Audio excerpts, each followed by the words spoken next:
తెలంగాణ అసెంబ్లీలో ప్రశ్నోత్తరాలను రద్దు చేస్తూ 0 అవర్ నిర్వహించడంపై మాజీ మంత్రి హరీష్ రావు తీవ్ర ఆగ్రహం వ్యక్తం చేశారు.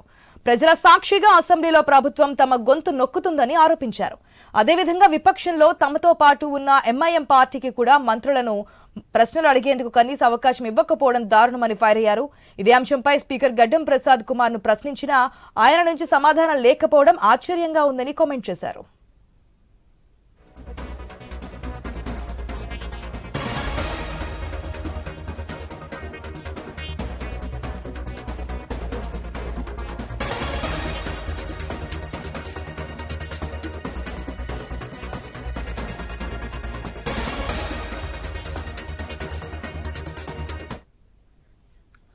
సభ్యుల హక్కులను కాపాడే బాధ్యత స్పీకర్ పైనే ఉందని, ప్రశ్నోత్తరాలు రద్దు చేయడంపై ఆయన వెంటనే సమాధానం చెప్పాలని అన్నారు. మరోవైపు ప్రభుత్వం విడుదల చేసిన జీవోలను సైతం ఆన్లైన్లో పెట్టాలని డిమాండ్ చేశారు. ప్రభుత్వ నిర్లక్ష్యంతో రాష్ట్ర వ్యాప్తంగా పంటలు ఎండిపోతున్నాయని అన్నారు. హెచ్ఎండిఏ భూములను తాకట్టు పెట్టి మరో 20,000 కోట్లు అప్పు తెచ్చేందుకు సర్కార్ రెడీ అవుతుందని, వాటిపై మాట్లాడేందుకు సభలో తమకు అవకాశం కల్పించడం లేదని హరీష్ రావు ధ్వజమెత్తారు.